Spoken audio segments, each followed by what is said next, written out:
Mateus capítulo 2, de 1 a 12, é o nosso texto, na continuação deste estudo do Evangelho de Mateus, que iniciamos há 2 semanas.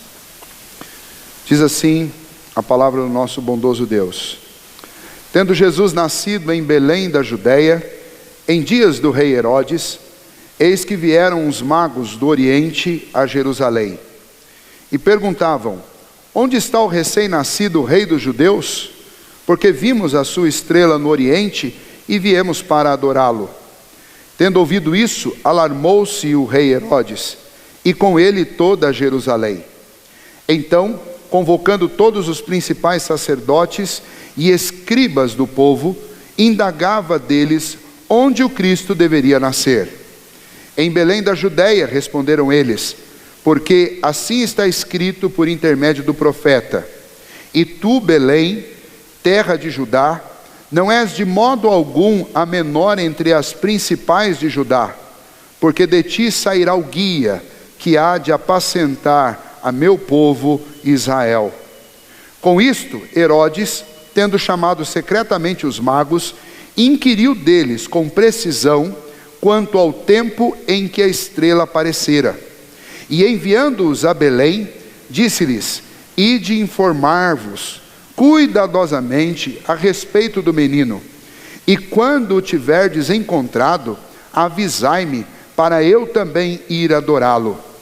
Depois de ouvirem o rei, partiram, e eis que a estrela que viram no Oriente os precedia, até que chegando parou sobre onde estava o menino.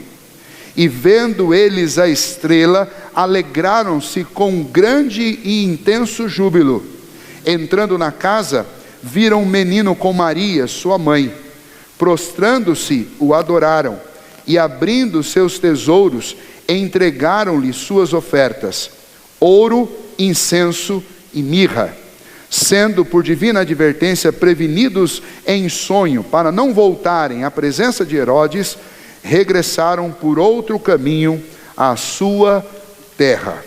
Muito bem, nós não estamos no período do Natal, mas a sequência do nosso texto nos traz a esta passagem tão bela e a esta narrativa tão importante para nós, porque tem lições preciosas para a nossa vida. Lembrando um pouquinho sobre aquilo que é contexto do Evangelho de Mateus, escrito por Mateus, que nos é apresentado como uma personagem lá no Evangelho de Marcos, no capítulo 2, em que um homem que é um cobrador de impostos, chamado Levi, é chamado pelo Senhor Jesus para segui-lo. O outro nome deste Levi é Mateus, e é este Mateus que escreveu este Evangelho para nós.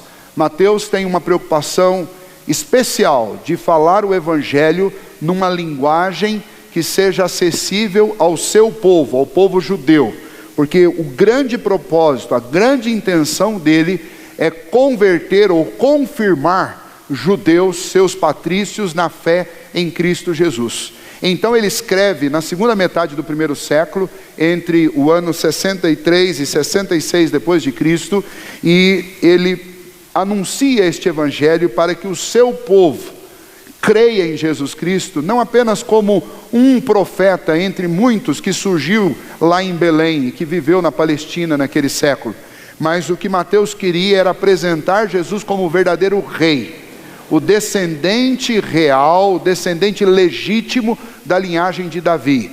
E por isso nós estudamos no capítulo 1 a genealogia de Jesus, onde Mateus apresenta Jesus como descendente, tanto por causa da linhagem de sua mãe, Maria, quanto também por causa da linhagem do seu pai por adoção, porque ele foi gerado pelo Espírito Santo de Deus, mas tanto Maria quanto José pertenciam à linhagem davídica, eram descendentes legítimos de Davi.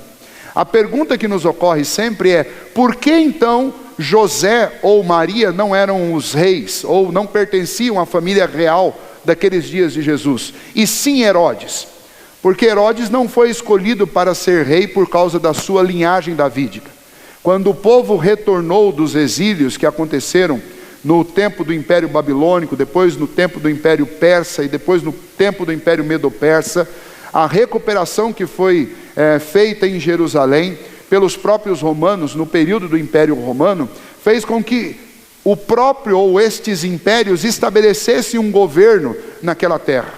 E este governo não foi estabelecido pela linhagem real, pela descendência de Davi, mas foi uma escolha feita pelos impérios.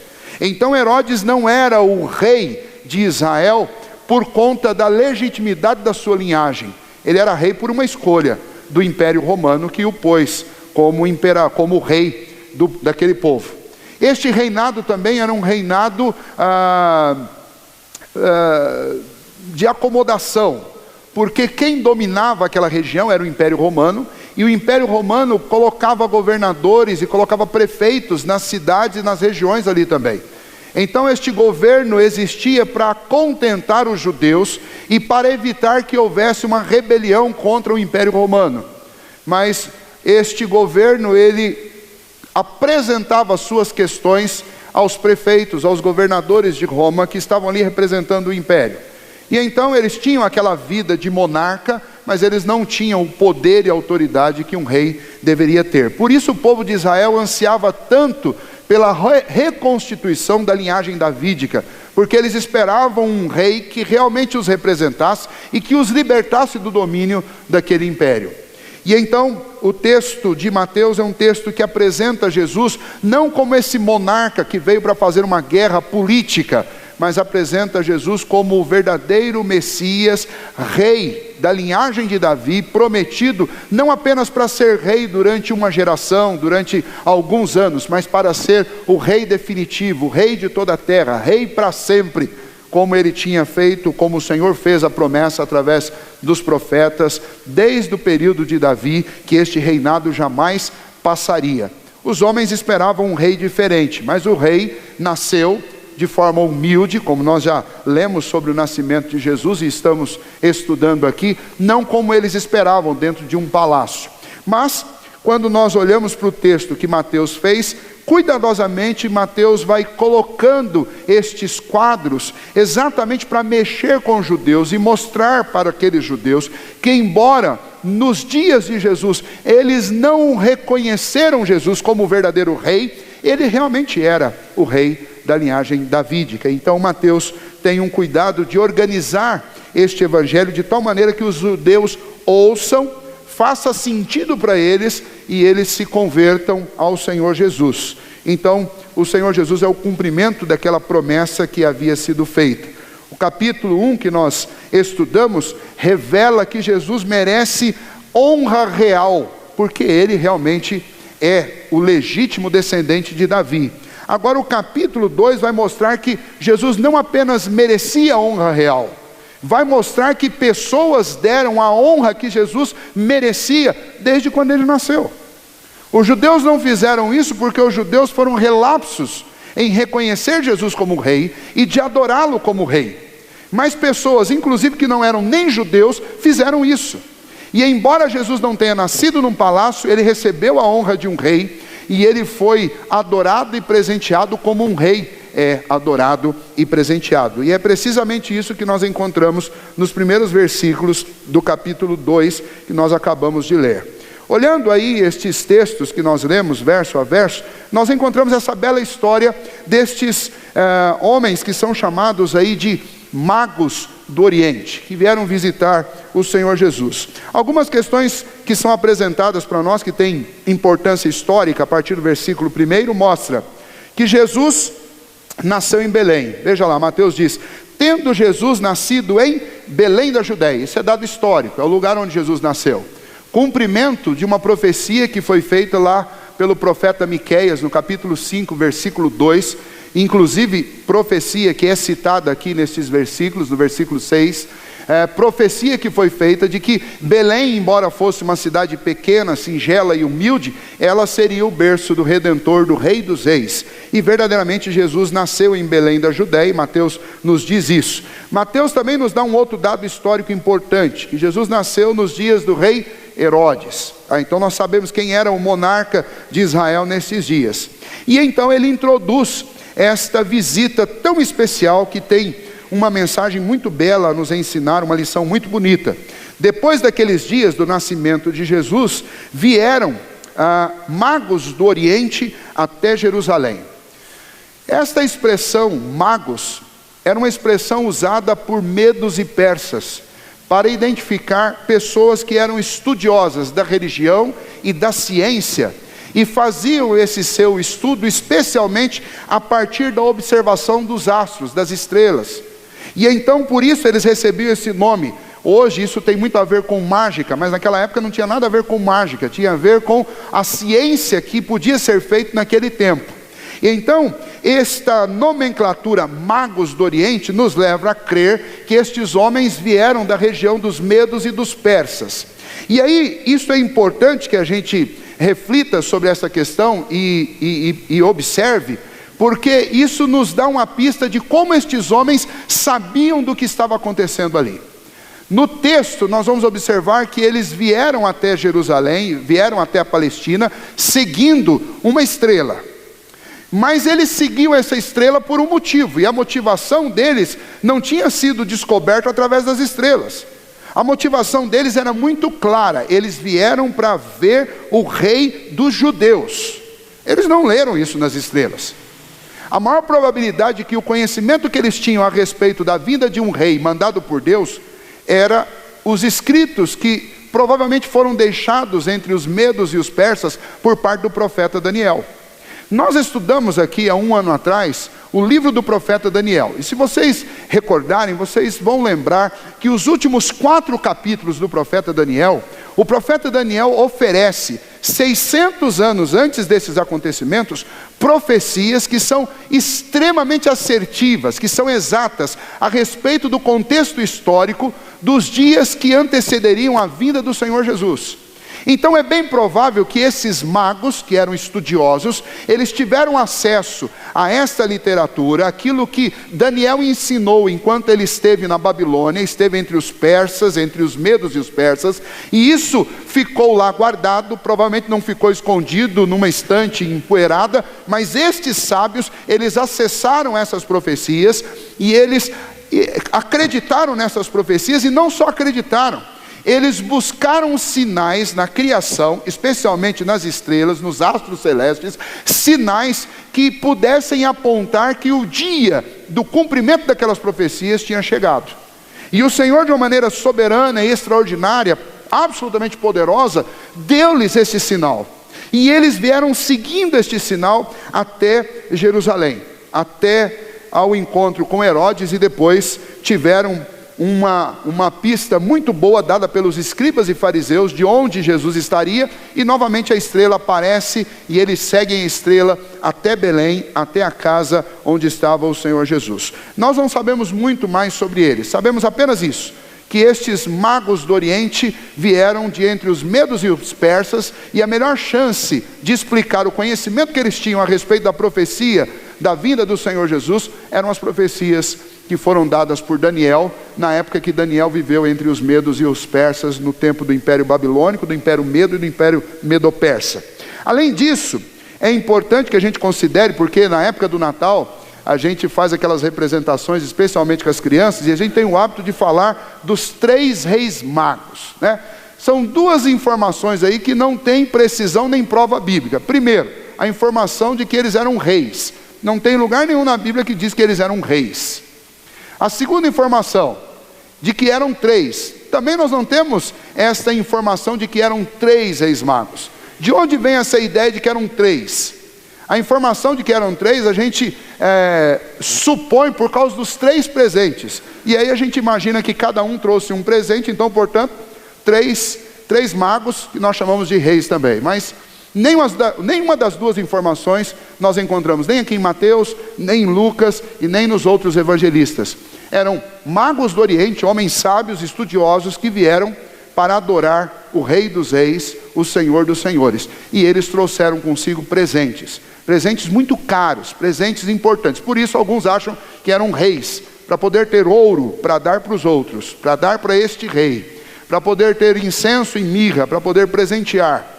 É possível que eles fossem reis, e essa é a conclusão que a gente comumente chega. Mas eu não tenho um fato bíblico, uma narrativa bíblica que me dê esta certeza. O que eu sei sobre eles é que eram estudiosos, vieram de entre os medos e os persas e vieram para adorar Jesus e trouxeram consigo presentes. Quando eles chegaram, eles começaram a perguntar. O versículo 2 diz que eles perguntaram: onde está o recém-nascido rei dos judeus? A pergunta deles pressupõe que eles imaginavam que, uma vez que eles que vinham de longe, vinham perseguindo uma estrela para encontrar o rei dos reis, uma vez que eles, não sendo judeus, descobriram que o rei dos judeus, que o rei dos céus, o rei prometido, havia nascido, uma vez que eles de longe sabiam disso, a imaginação deles, a pressuposição deles é que lá em Israel, lá em Judá, todo mundo soubesse. E então eles chegam na cidade, provavelmente muito alegres, muito entusiasmados, e perguntam: onde é que está o rei?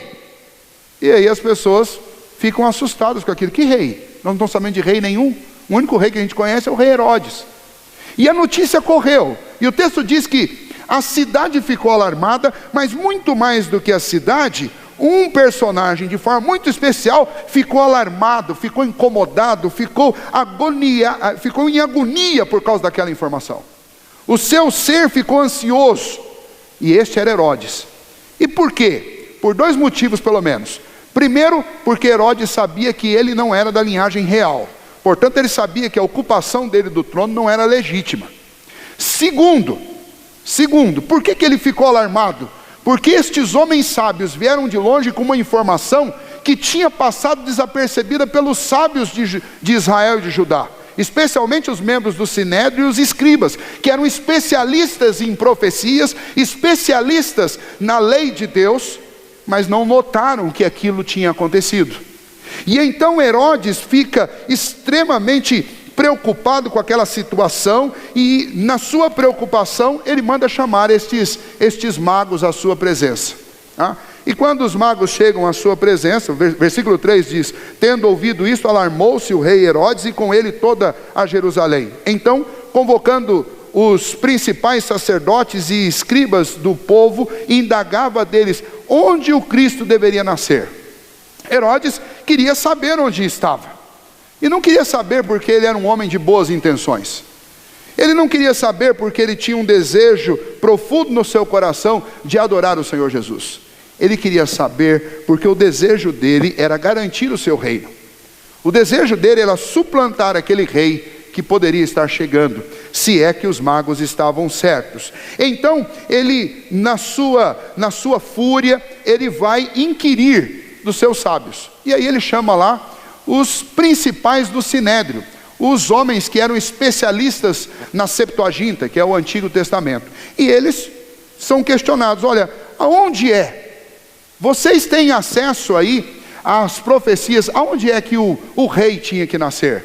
E aí, prontamente, estes escribas e fariseus, eles respondem, no versículo 5, em Belém da Judéia, responderam eles. Quem não sabe dessa informação?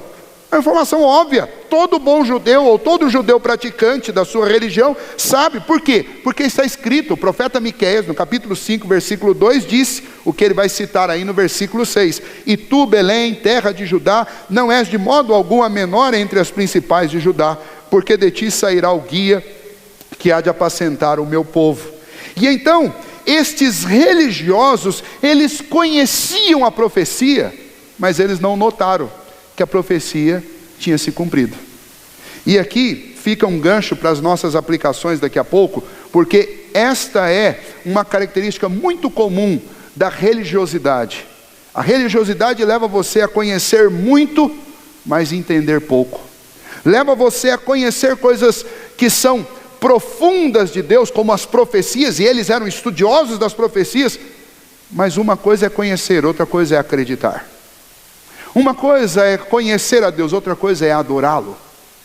E estava aqui uma nação inteira que conhecia muito sobre profecias, sobre as promessas, mas eles não acreditavam. Eles viviam uma vida completamente desconectada disso. A religião se tornou um fim em si mesmo. E eles não adoravam a Deus, eles adoravam a própria religião. A intenção desses escribas e fariseus, tanto quanto de Herodes, era manter os seus cargos. manter a sua condição, manter o seu status.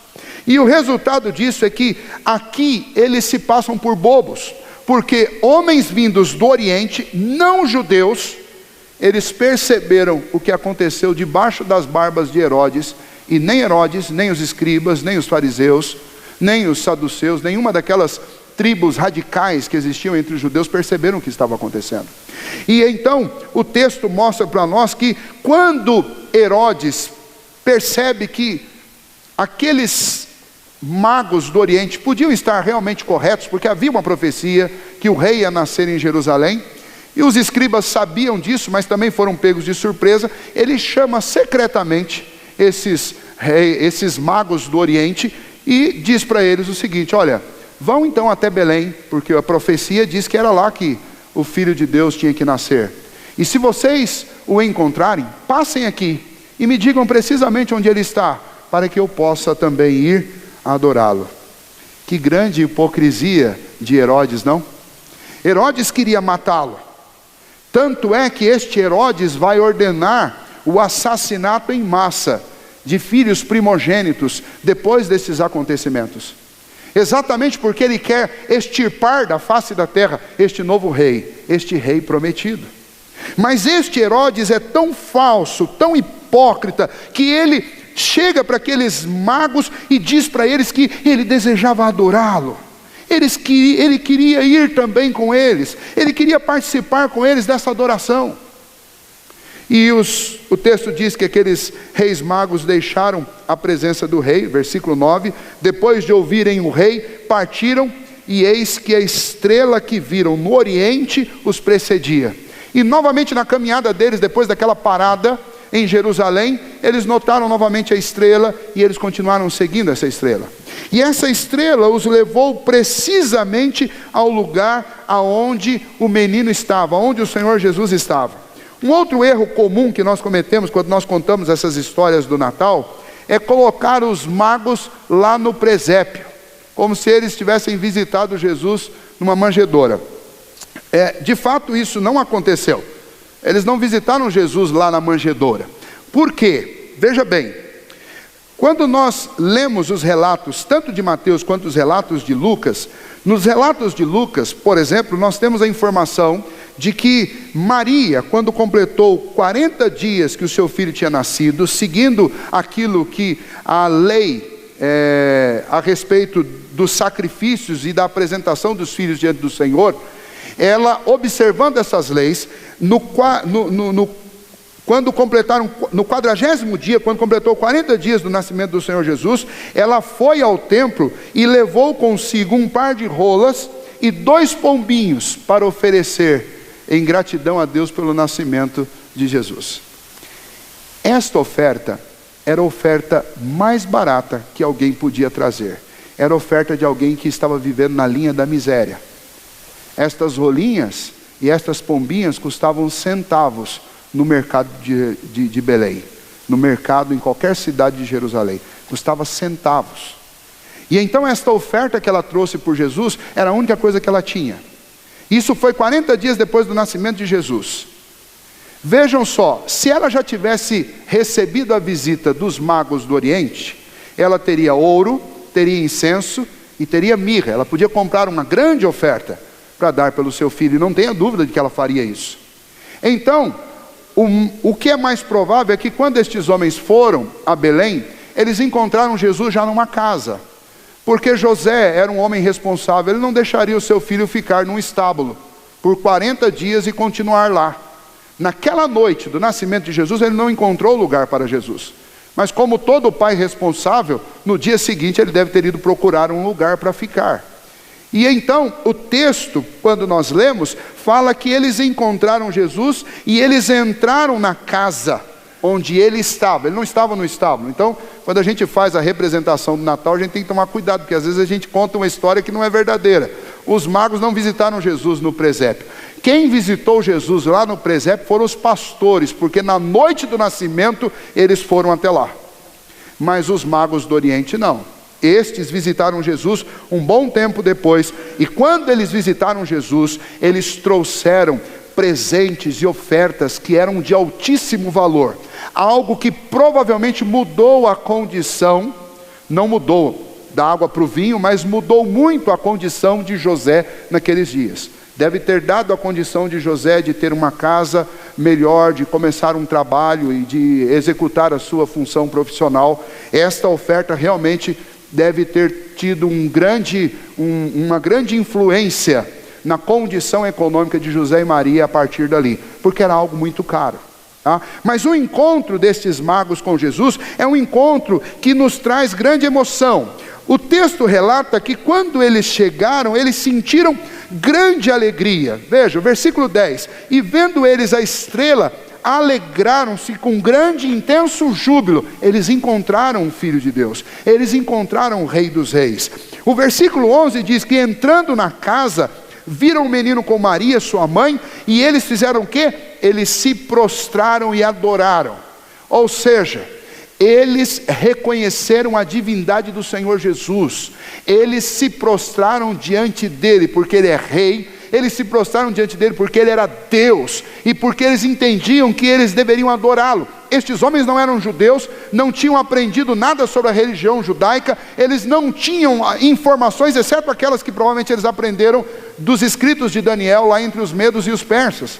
Mas o que eles conheciam era suficiente para mover os seus joelhos a se dobrarem diante do Senhor, que ainda era um bebê, recém-nascido, mas eles o adoraram. E não só o adoraram, depois de adorá-lo, de joelhos prostrados, eles entregam estes presentes que são muito representativos ao Senhor Jesus e aos seus pais. Obviamente essa entrega foi feita. A Bíblia apresenta muitos usos para essas três coisas que eles trouxeram. O ouro está normalmente associado à realeza, está associado a algo que é nobre, a algo que é rico, a algo de valor. Quando algum autor bíblico quer mostrar o valor das Escrituras, ele vai dizer que as Escrituras são mais preciosas do que o ouro refinado. Quando João tem visão do céu, ele descreve o céu como um lugar que tem ruas de ouro. O ouro está associado à realeza, a coisas grandiosas, a grandiosos tesouros. Ouro é próprio de rei. Então o presente de ouro remetia à realeza do Senhor Jesus. O outro presente que eles trouxeram era o incenso. O incenso estava associado à divindade, estava associado a culto, era algo que era usado na adoração, era algo que trazia um aroma gostoso, para que aquele ambiente fosse um ambiente propício ao Senhor, era algo que fazia subir uma fumaça para agradar o Senhor, a ideia de que o Senhor ia respirar e sentir aquilo agradável. Então o incenso, comumente nessas culturas antigas, era usado como uma oferta ao Senhor. É um reconhecimento de divindade. E é isso que aqueles magos do Oriente estavam fazendo quando eles entregaram incenso em forma de adoração ao Senhor Jesus. Além disso, eles trouxeram também mirra. Mirra era um unguento, um perfume precioso, caro, que era usado pelos nobres, era usado pelas donzelas, especialmente quando estavam sendo preparadas para o seu casamento. Mas era usado também, misturado com o vinho, como um poderoso analgésico. E por fim, e último uso da mirra era um unguento que eles usavam sobre as pessoas quando elas estavam mortas, para prepará-las para o seu sepultamento. É interessante que em qualquer um destes presentes nós vamos encontrar uma conexão profunda com a obra que Jesus ia realizar. Ouro, porque ele é o Rei dos Reis. Ele sempre foi, ele é e ele sempre será o Rei dos Reis. Incenso, porque ele sempre foi Deus, ele é Deus e ele será Deus para sempre. E mirra, porque ele precisou receber este unguento, porque foi ele que se entregou na cruz no meu lugar, e foi ele que foi sepultado também no meu lugar, por causa dos meus pecados. E embora obviamente estes sábios não tinham condição de saber destes pormenores, mas divinamente eles foram instruídos para trazer o que eles tinham de melhor ao Senhor, que combina perfeitamente com o que Cristo era e com o que Cristo iria fazer. E então essa história muito bela termina com um sonho que eles tiveram depois de presentear o Senhor Jesus, adorando, prostrando-se diante dele, entregando esses presentes. Eles caíram no sono, descansaram, enquanto dormiam o Senhor os orientou através de sonho. Se você observar aqui no capítulo 1 e no capítulo 2 de Mateus, os sonhos estão muito presentes. O anjo falou com Maria em sonho, falou com Pedro em sonho, e agora fala com os magos do Oriente em sonho, advertindo que eles não voltassem até Herodes, porque Herodes queria matar Jesus. E então eles não deveriam dizer onde Jesus estava. E o texto diz que eles obedeceram a orientação que eles receberam do Senhor através de sonho, e eles foram embora por outro caminho, e então eles deram curso à sua vida depois daquele encontro magnífico, que com certeza concretizou as mudanças que já vinham acontecendo há muito tempo na vida daqueles magos, daqueles sábios do Oriente. Muito bem, o que eu aprendo? Quais as implicações desse texto para a nossa vida? São muitas. Eu quero começar com a mais elementar de todas que aparece nesse texto aí para nós. Esse texto nos ensina que os verdadeiros servos de Deus podem ser encontrados nos lugares menos esperados, nos lugares menos óbvios, no lugar onde nós menos esperamos encontrar alguém que seja um servo verdadeiro, fiel, alguém que crê genuinamente em Deus. São nesses lugares em que estes homens são encontrados. Ninguém esperava que o Senhor Jesus, o Filho de Deus, recebesse uma visita, especialmente de medos e persas, que tão mal fizeram ao povo de Deus. Nação ímpia, nação pagã, lugar de onde ninguém imaginava que pudesse vir um pouquinho de piedade, lugar de onde não se esperava vir alguém com um coração devoto ao nosso Deus, pois foi exatamente deste lugar que o Senhor trouxe aqueles homens com um coração desejoso de adorar ao Senhor. Por isso nós não podemos fazer previsão de fé com base naquilo que nós enxergamos externamente nas pessoas, porque aqueles, nos dias em que estes fatos aconteceram, os religiosos, de quem mais se esperava prontidão e adoração ao Senhor Jesus, não adoraram Jesus, nem sequer notaram o nascimento dele. E quando descobriram que ele nasceu, o perseguiram e o mataram. Mas aqueles considerados violentos, pagãos, idólatras, imorais, gente da pior espécie, foram esses que vieram para adorar o Senhor Jesus. Então esse texto nos mostra que nós devemos ficar atentos, porque servos de Deus estão e podem vir de lugares onde nós menos imaginamos encontrá-los. Por outro lado, esse texto também nos mostra uma outra dura verdade, que infelizmente nem sempre são aqueles que estão mais próximos, mais envolvidos com a religião, que são os primeiros também a adorar ao Senhor. Às vezes a gente tem a falsa impressão de que por ter nascido numa igreja, por ter um conhecimento muito grande sobre as coisas de Deus, nós seremos os melhores ou as pessoas mais bem aparelhadas para adorar ao Senhor, para servir ao Senhor. E isso não é verdade. Está aqui a prova. Este povo judeu foram os receptores de todas essas profecias, foram os receptores da lei de Deus, foram os receptores das promessas. É o lugar onde tudo tem a ver com Cristo. Os rituais, os cerimoniais, tudo remete a Cristo. A lei remete a Cristo, as profecias remetem a Cristo, a história remete a Cristo. Os grandes milagres, os maiores que já aconteceram sobre essa terra, aconteceram precisamente na Palestina. E foram exatamente estes palestinos que não reconheceram nem a chegada de Jesus. Alguns questionam sobre qual a natureza daquela estrela. Duas coisas são muito claras sobre aquela estrela. Primeiro, era um objeto real, físico, porque estes homens são sábios, eles não são religiosos, eles são sábios, eles são estudiosos. E se eles declaram que eles vieram seguindo uma estrela, isso só pode significar uma coisa: que eles realmente vieram seguindo um astro celeste, que aos olhos deles parecia uma estrela. Não era uma ilusão, não era coisa do coração, não era uma visão, era algo real, que eles observaram olhando para o céu.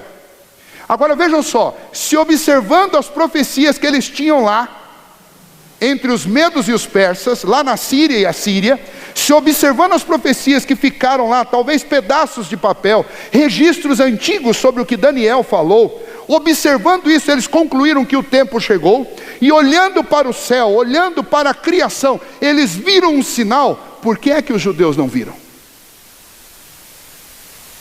Tem um colega meu que escreveu um artigo muito interessante sobre isso, e ele escreveu com o seguinte título: o artigo: para quem era aquela estrela?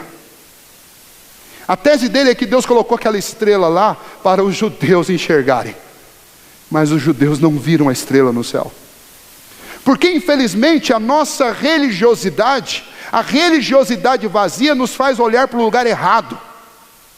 E aqueles homens estavam tão seguros de que a religião deles era boa, de que eles estavam certos, que eles nem sequer se deram ao luxo de investigar a palavra de Deus e investigar a criação. E Deus sempre se revelou dessa maneira. Deus se revela de maneira geral, de maneira abrangente, através de tudo que Ele criou, e Ele se revela de forma especial através da sua palavra.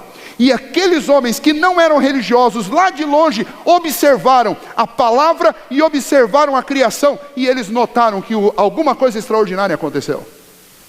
Seria muito bom se nós tivéssemos como ter uma fotografia dos céus naqueles dias, para ver o que era de diferente. E eu tenho certeza absoluta, inclusive lendo esse texto, que o céu daquela noite era um céu diferente que ninguém tinha visto antes. O céu daqueles primeiros meses do Senhor Jesus era um céu diferente. Como é que eu posso ter certeza disso? No dia em que os homens crucificaram o Senhor Jesus, este céu mudou. Este céu mudou. O sol se converteu em trevas, porque era o Filho de Deus. A criação sempre sofreu os efeitos da presença do Messias. Quando Ele disse para o vento parar, o vento parou. Quando Ele disse para o mar se acalmar, o mar se acalmou. Ele andou sobre as águas. A criação não tinha como ficar inerte diante da presença do Criador. Por que havia uma estrela no céu e esses sábios perceberam? Porque se tratava do nascimento do Filho de Deus. Mas religiosos, na sua religiosidade fria e vazia, não são capazes de enxergar o óbvio. E a gente precisa tomar muito cuidado com religiosidade, porque a tendência da religiosidade é nos tornar cegos, tão cegos quanto os ímpios, e talvez até pior. E esse texto mostra que nós devemos aprender a lição com esses judeus. Não é o fato de eu estar muito próximo das coisas de Deus que me torna alguém aparelhado para ser o primeiro para adorar. E isso deve tirar de nós o orgulho e a presunção.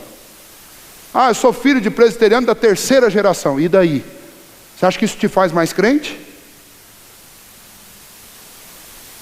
Parece que a lógica funciona ao contrário. Quer ver? Eu vou mostrar de forma prática para vocês.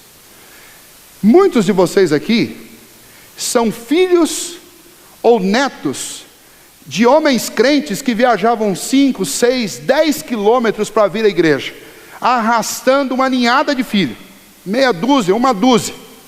Vinha andando, trazia na escola dominical, voltava para casa, fazia almoço, preparava as coisas, dava banho na gurizada toda, pegava a estrada de novo e vinha para cá, com frio, às vezes com chuva, com calor, voltava para o culto à noite, aqui nessa igreja. Terminava o culto, juntava todos os filhos e ia embora. E não chegava atrasado, e nem saía antes do culto terminar, como muitos de nós fazem.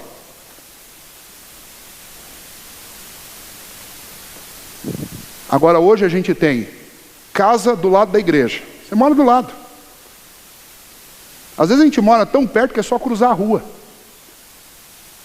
A gente tem carro confortável, com ar-condicionado para o dia que está calor e aquecedor para o dia que está frio.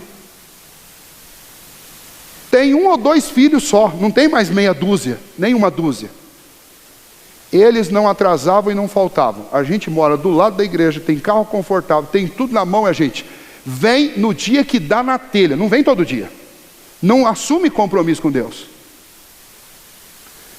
Basta dar um trovão que a igreja fica vazia. Tem todas as facilidades do mundo, e o que a gente faz? A gente acha ruim o dia que o pastor resolve dar uma pegada no pé ainda. Sabe o que isso significa? É o mesmo quadro dos judeus. A gente tem mania de achar que aqueles judeus que não foram lá adorar Jesus, eles eram ruins e nós somos bons. Nós não somos diferentes deles. Nós somos iguaizinhos.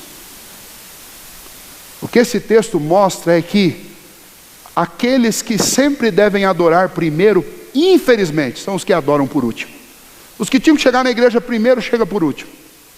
Os que tinham que vir mais contentes são os que chegam mais tristes. Os que não deviam faltar nunca são os que mais faltam. E a contramão é verdadeira. O que tem mais dificuldade vem sempre. O que mora mais longe chega no horário. Não é assim. Infelizmente é assim. Isso serve para provar que nós não somos diferentes deles. E esse texto tem um alerta muito sério para nós. Cuidado. Porque aqueles que normalmente deveriam ser os primeiros no serviço, na adoração e na devoção, infelizmente, por causa da nossa presunção, arrogância e desobediência, às vezes nós somos os últimos a fazer o que todo mundo espera que nós façamos, especialmente o Senhor espera que nós façamos. Esse texto nos mostra isso. Os magos vieram do Oriente, viajaram meses, vieram para adorar Jesus, antes que o povo judeu sequer se desse conta que o Filho de Deus tinha nascido. A gente precisa olhar para essas coisas. Um outro aspecto que esse texto nos ensina também é que é possível alguém ter conhecimento meramente intelectual de Deus, mas não ter nem a graça e nem a misericórdia que é necessário para crer nele. Herodes era um judeu judaizante, praticante. Os escribas e fariseus sabiam a lei de cor, eles citaram de cor Miqueias. Mas eles foram adorar Jesus, mesmo depois de saber que Jesus tinha nascido? Não foram. Isso significa que conhecimento intelectual não é prova de que eu estou debaixo da graça e tenho sentido a misericórdia de Deus. A prova de que o meu coração foi alcançado pela graça é o desejo mais elementar de adorar, como aqueles homens tiveram. A maior alegria deles, o texto retrata, foi a hora que a estrela parou e eles chegaram no lugar onde Jesus estava. O texto diz que a alegria dele era a alegria de júbilo. Eles ficaram jubilosos. E novamente, isso nos confronta. E tudo que eu estou falando para vocês aqui, primeiro eu estou falando para mim. Muitas vezes nós chegamos na igreja para adorar o Senhor Jesus emburrados. Nós cantamos hinos, aliás, se cantamos, porque tem muita gente que não canta, insistentemente não canta. Chega, fica a boca fechada como se fosse plateia assistindo os outros cantarem. Ninguém aqui está preocupado se você é afinado ou desafinado. Esse é um momento separado para você adorar a Deus. Aqueles homens chegaram no lugar onde Jesus estava, um bebê recém-nascido, e o texto diz que eles se encheram de alegria e de júbilo, porque eles estavam na presença do Rei dos Reis. Nós não temos outro comportamento na presença do Rei dos Reis, senão um comportamento de júbilo, a não ser que você se considere alguém que está sentenciado a enfrentar a ira de Deus. Aí é para chorar, aí é para sentir ânsia de vômito, aí é para tentar se esconder. Mas se você sabe do amor e você sente o perdão do Senhor, a presença do Senhor é um lugar para que eu me encha de júbilo, mesmo que eu estiver enfrentando as piores lutas.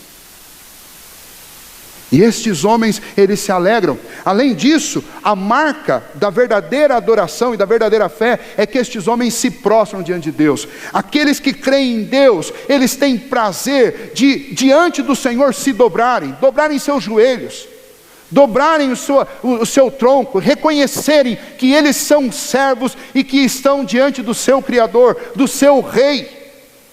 É interessante, seria bom se a Bíblia tivesse relatado que eles eram reis mesmo, porque isso nos ajudaria ainda mais a ver nesse texto que até os reis se dobram diante do Rei dos Reis, enquanto muitos de nós nunca, ou talvez raramente, dobraram os joelhos para falar com o Senhor Jesus.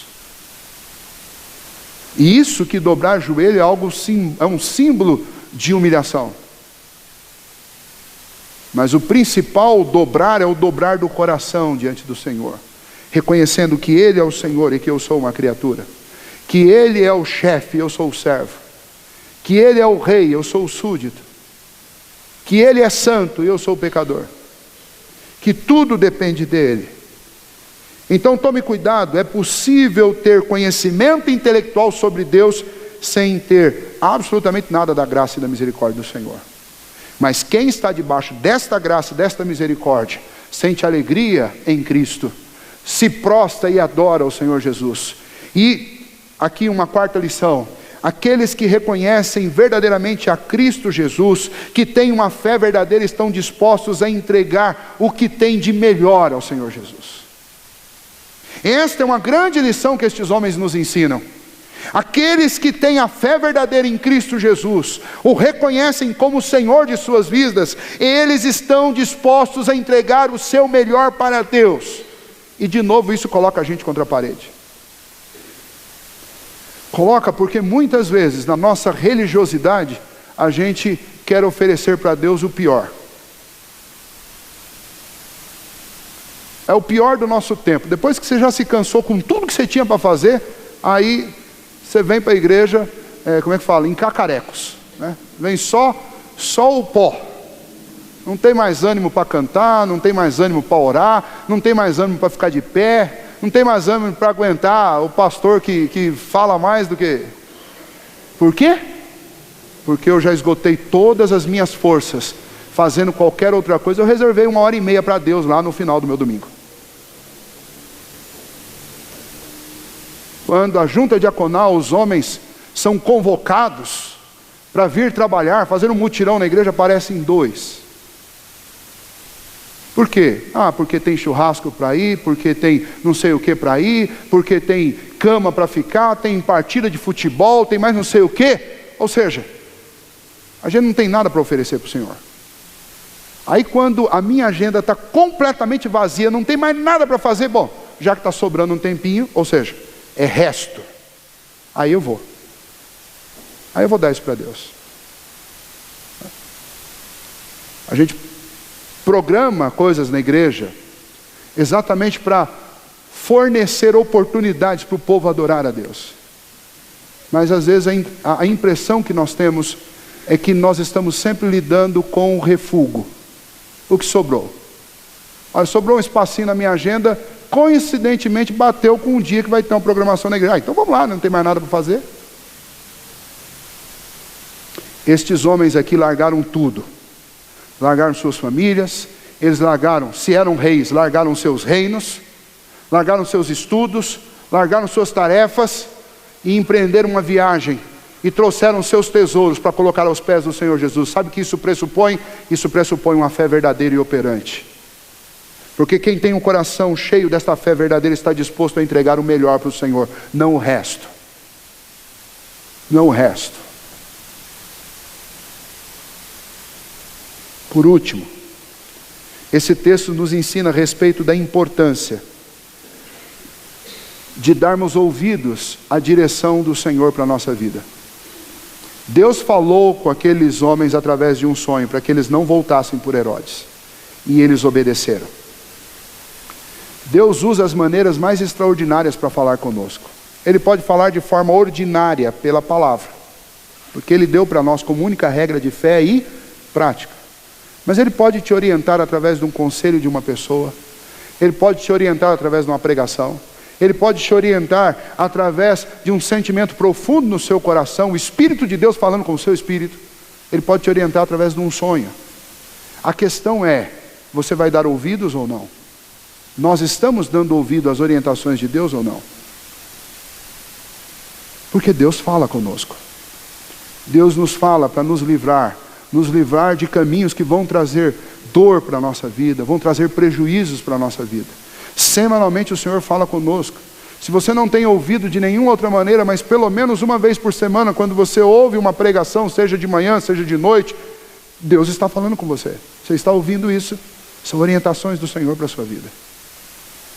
Estes magos ouviram esta orientação e eles foram por outro caminho e não entregaram o paradeiro de Jesus para Herodes, para que Herodes não o matasse. Estes homens eram homens diligentes, que estavam atentos e sensíveis ao que Deus estava falando com eles. A maioria dos problemas da nossa vida seriam evitados se nós ouvíssemos a voz do Senhor. Não, pastor, mas olha, tudo que acontece na minha vida está debaixo do governo de Deus. Eu não estou dizendo que não está. Eu não estou dizendo que não está. Mas entre todas as coisas que Deus quer nos ensinar com as circunstâncias, e por isso elas acontecem, será que o Senhor também não quer te ensinar a ouvi-lo? e a desviar-se do mal para evitar problemas, eu tenho certeza que Deus quer te ensinar isso. E eu aprendo isso quando eu começo a dar ouvidos ao que Deus tem falado comigo. E Deus fala conosco. É uma pena, a partir de mim, que nós sejamos tão tardios em dar ouvido aos alertas que Deus faz. E às vezes quando a gente vai dar ouvido já é tarde demais, a gente já está enrolado, envolvido uma porção de coisas. Mas que sirva de lição para que a gente da próxima vez ouça. E olha, não vou continuar, mas tem mais algumas lições aqui que a gente pode aprender com estes magos. É importante que a gente esteja atento ao que Deus está falando. Uma última só, especialmente para os jovens. Estes homens eram cientistas. Do seu tempo eles eram cientistas. E baseado no exemplo deles, eu posso afirmar para vocês que a boa ciência, a ciência honesta, nunca se choca com a fé. Muito pelo contrário, a ciência honesta te leva para dentro da fé. Eu não podia deixar de falar essa. A ciência honesta te leva para dentro da fé. Infelizmente, o que é chamado de ciência no nosso mundo hoje é uma baita desonestidade, de gente que encobre a verdade pela mentira. Mas a verdadeira e a boa ciência, bem feita, nos leva para o centro da fé. O que aqueles homens fizeram foi ciência, e a ciência os levou até Cristo Jesus. Que vocês, nas universidades onde vocês estudam, vocês façam boa ciência, porque ela também vai te levar para Jesus, como a palavra de Deus leva. Porque Deus se revela através dessa criação.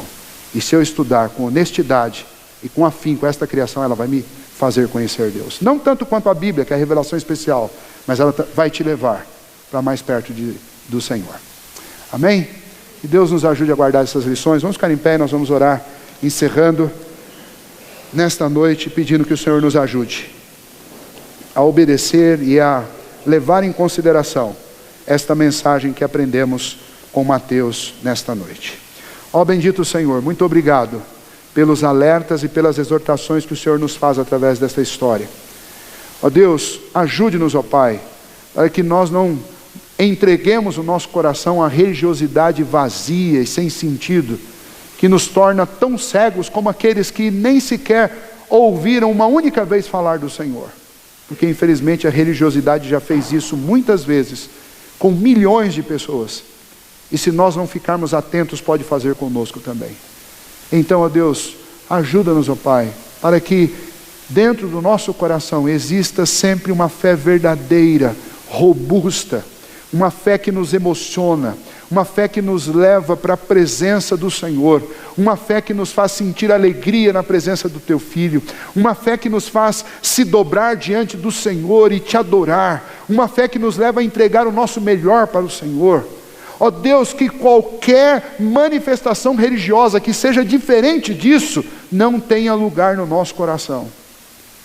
Porque infelizmente, ó Deus, nos nossos dias o mundo, e talvez até ao nosso redor, e talvez até em nós mesmos, exista muita religiosidade, cheia de intelectualismo, cheia de cerimonialismo, cheia de formalismo, mas sem verdade, sem fé, sem adoração, sem alegria, algo absolutamente estéril e sem sentido. Livra-nos disso, ó Deus. Nós queremos adorá-lo, ó Pai, como aqueles homens que vieram de tão longe adorá-lo, numa demonstração singela, numa demonstração honesta, verdadeira e emocionante, de amor pelo Senhor, de fé, de devoção, de crença verdadeira e real em Cristo Jesus. Que assim também o nosso coração se deleite em Cristo, que nós sintamos a maior alegria e o maior prazer em te adorar, que nós sejamos comprometidos no serviço do Senhor, que nós nos doemos mais na obra do Senhor, entendendo que o que fazemos aqui, não fazemos para homens, mas fazemos para o Senhor. Que nós, ó Deus, possamos ofertar ao Senhor o nosso melhor. Que assim, ó Deus, o Senhor nos anime para sermos, ó Pai, uma igreja como aquela igreja que visitou o Senhor Jesus quando ele era ainda um bebê naquela casa, trazendo adoração, trazendo alegria e trazendo presentes ao Rei dos Reis, aquele que veio para nos salvar, veio para buscar e salvar os perdidos. Nós não sabemos mais sobre o restante da vida daqueles sábios, daqueles magos do Oriente, mas uma coisa nós sabemos, que a vida deles foi completamente transformada por Cristo Jesus, ainda bebê, porque eles encontraram o Rei dos Reis. E quando nós encontramos o Rei dos Reis, Senhor, tudo muda na nossa vida. Que hoje, ó Deus, nós possamos ofertar o que temos de melhor ao Senhor. Que hoje cada um de nós possa ofertar a vida ao Senhor. Nos ajude a entregar a nossa vida de maneira completa e real ao Senhor Jesus. Porque Ele merece tudo que somos e tudo que temos. E somente Ele pode transformar e restaurar o nosso coração e o nosso ser. Que, ó Deus, o mesmo sentimento que movia os nossos avós, os nossos ancestrais, a caminharem, a se esforçarem para vir à casa do Senhor, para servir ao Senhor, para contar a respeito de Jesus, que seja o mesmo sentimento e a mesma fé que mova os nossos corações hoje. Que o conforto dos nossos dias, que as conveniências dos nossos dias não esfriem a nossa fé, mas que elas, ó Deus, sejam usadas com sabedoria, como alavancas, ó Deus, para que a gente possa lançar este Evangelho mais longe do que os nossos pais puderam. Porque o Senhor tem nos dado o privilégio de desfrutar de muitos confortos, e que, ó Deus, nós usemos isso, ó Pai, não contra a fé, mas a favor dela. Assim, ó Deus, suplicamos ao Senhor que estas palavras nos incomodem durante esta semana, e que elas nos façam, ó Deus, mudar de atitude, movidos pelo Teu Santo Espírito, para a honra e glória do nome do Senhor é que nós oramos, em nome de Jesus. Amém.